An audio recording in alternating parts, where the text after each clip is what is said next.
Os espanhóis vão dar uma nova sorte, vai ter um português que vai acabar descobrindo uma mina de mercúrio, também perto do Potosí. Essa mina de mercúrio ela vai acabar jogando um papel fundamental na tirada da prata da Montanha Esplendorosa, porque é muito difícil você trabalhar a prata à mão. Mas quando você começa a jogar mercúrio, você amacia o metal e a sua extração fica mais fácil. Então, essa nova técnica de retirada da prata vai acelerar os trabalhos.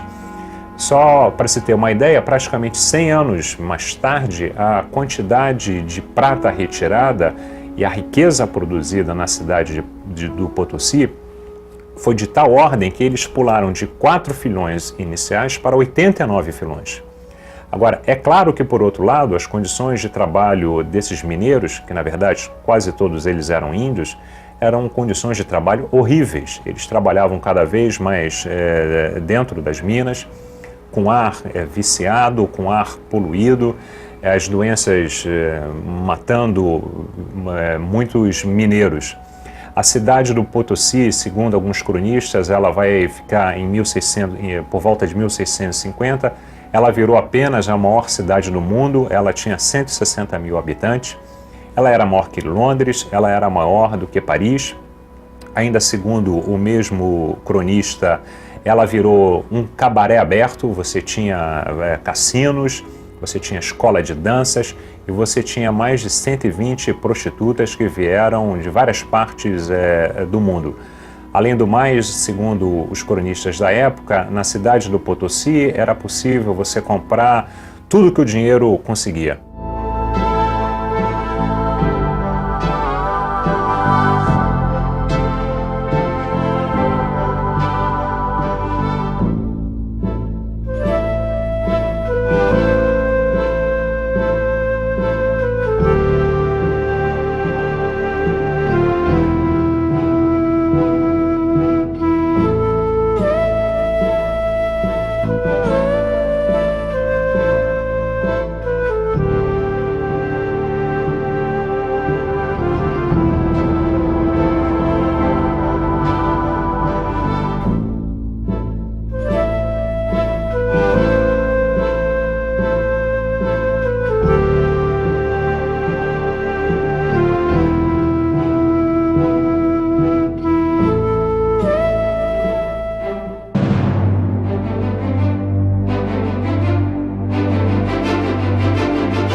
Na cidade do Potosí era possível você comprar tudo que o dinheiro conseguia.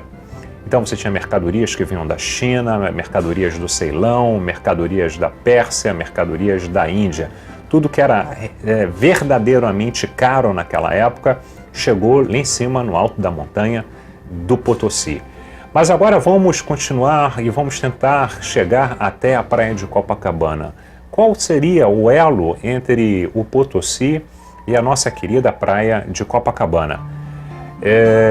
A prata, ninguém sabe ao certo o que ficou sobre o controle do fisco espanhol e o que virou contrabando. O que se sabe ao certo é que esse contrabando existiu de forma muito forte e muito acentuada. O Rio de Janeiro, até por conta da sua proximidade com Angola, era um porto de entrada de escravos, era uma rota de passagem em direção ao Oriente e vai virar um centro importante de contrabando em direção ao Potosí. Ou seja, essas mercadorias elas saíam do Rio de Janeiro, desciam em direção à colônia do Sacramento e dali, através do Rio Paraná, elas subiam em direção ao Paraguai. A economia paraguaia, que depois vai acabar ficando famosa, o Paraguai vai ficando famoso por conta da presença dos jesuítas com as suas missões. A economia paraguaia, baseada na erva mate, na bebida típica dessa região da América do Sul, ela visava exclusivamente o mercado lá em cima do Peru e da Bolívia. Então, a conexão econômica, ela estava bem costurada, ela estava bem alinhavada e muito bem azeitada. Subiam mercadorias que vinham da África e vinham do Oriente e descia a prata. E esse movimento, ele não vai parar, ele vai seguir durante muito tempo. E com um certo predomínio português, porque em 1650, aí no auge da riqueza do Potosí, os portugueses eles estavam instalados na colônia do Sacramento, que é hoje o Uruguai, e na cidade de Buenos Aires eles eram um quarto da população, segundo o escritor argentino Lainez, num livro muito interessante sobre a história de Buenos Aires. Um quarto da população portenha era de portugueses, todos eles envolvidos com esse comércio que visivelmente era ilegal. Então, quando nós continuamos atrás dessa rota ilegal, dessa rota do contrabando, fica inicialmente mais claro de você perceber como é que o nome Copacabana vai sair lá de cima do altiplano e vai acabar chegando onde ele chegou. Na verdade, Copacabana é uma virgem que foi encontrada por um índio, é uma imagem de uma santa cristã, Nossa Senhora Mãe de Cristo, só que ela tem uma particularidade, a cor da sua pele, o rasgado do seu olho, são elementos típicos da cultura do altiplano boliviano. Ela teria sido encontrada por um índio, foi erguida uma basílica na cidade de Copacabana, às margens do lago Titicaca. Dizem as lendas, contam os boatos de que os contrabandistas no Rio de Janeiro, eles gostavam de se encontrar na praia de Copacabana por conta da privacidade que a geografia local confere, e eles diziam, usavam como escusa aquele ponto de encontro, o motivo deles irem rezar para a Virgem de Copacabana, que seria uma virgem capaz de realizar o maior dos milagres. Essa história, se é verdade ou se é mentira, ninguém poderá, talvez, jamais precisar. O que se sabe é que, muito tempo mais tarde, no século XIX, foi ofertada uma réplica da imagem de Nossa Senhora de Copacabana e foi construída uma pequena capela no que é hoje o posto 6, o final da praia de Copacabana.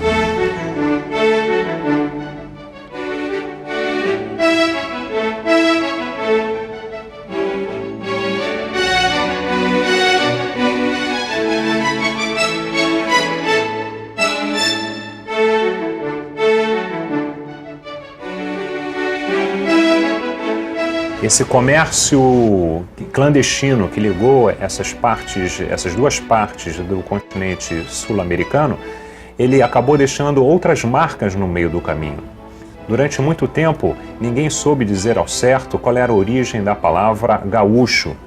E, na verdade, a palavra gaúcho, ela marca os habitantes exatamente dessa região por onde passava esse contrabando. Um gaúcho pode ser uma pessoa nascida no sul do Brasil, pode ser uma pessoa nascida na Argentina, ou mesmo um uruguaio.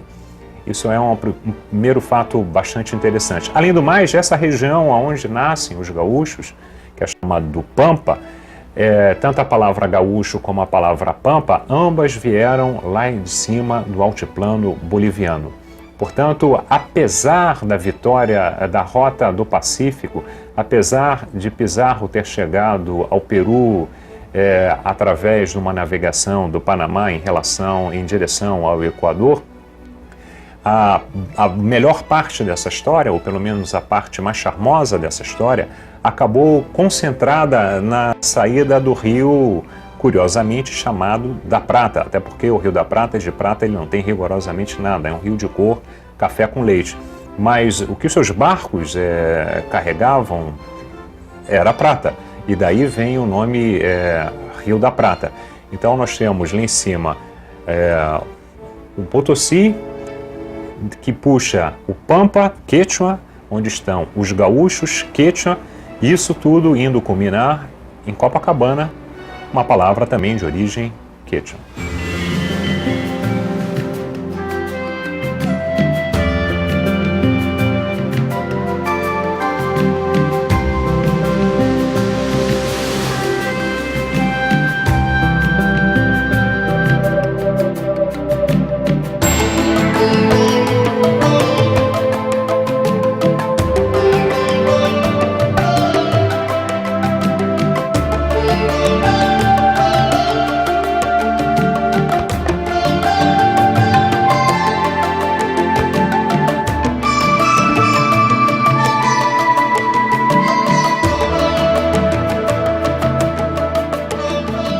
É interessante que a praia de Copacabana, ela é uma praia de mar aberto, ou seja, nós estamos fora do domínio da Baía da Guanabara.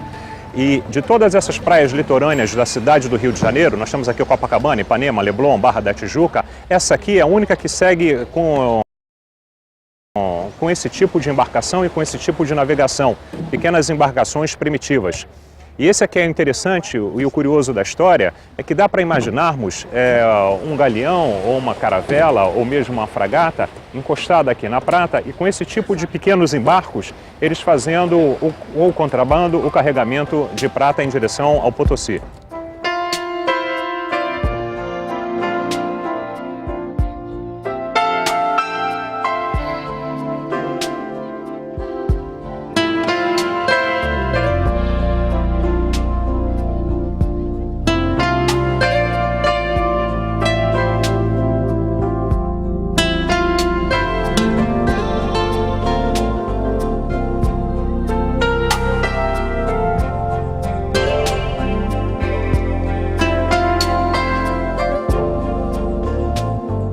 A praia de Copacabana, ela está hoje perfeitamente integrada à cidade do Rio de Janeiro.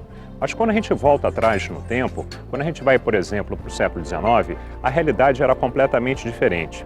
Você tem essa questão da privacidade geográfica da praia, ela é cercada por morros, e além do mais, ela ficava muito longe do centro histórico do Rio de Janeiro. Em 1808, a Carlota Joaquina, rainha de Portugal, quando fugiu para o Brasil junto com toda a corte, ela preferiu ficar morando em Botafogo, que é um bairro grudado aqui em Copacabana, bem atrás dessas montanhas aqui atrás. E por que ela resolveu ir morar em Botafogo, longe do centro da cidade? Porque ali ela conseguiu ter privacidade para realizar seus encontros amorosos. Carlota Joaquina foi uma mulher muito fogosa. Existe um outro exemplo para mostrar, que demonstra bem como é que essa era uma praia que ficava muito longe do centro da cidade. Mais ou menos em 1850, isso que eu vou contar agora é apenas um boato, não está comprovado historicamente, a cidade do Rio de Janeiro foi tomada por uma história que existia uma baleia encalhada, uma gigantesca baleia encalhada nas areias de Copacabana. O imperador, muito curioso, resolveu fazer uma visita às areias de Copacabana. E ele teria levado 2 dias para fazer essa travessia, até porque até Copacabana você tinha que subir o morro, esse exatamente que separa Botafogo do bairro de Copacabana.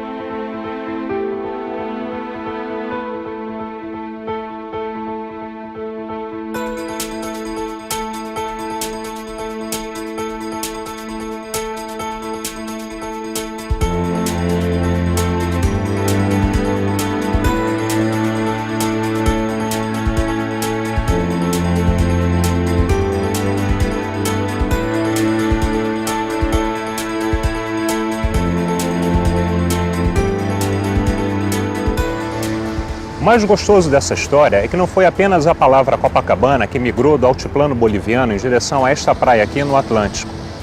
Existe uma outra coincidência que por acaso se encontrou exatamente nessas areias. Junto com Copacabana, os cariocas adoram beber um mate, de preferência gelado, pois mate é uma palavra que também vem do quechua, veio junto com Copacabana.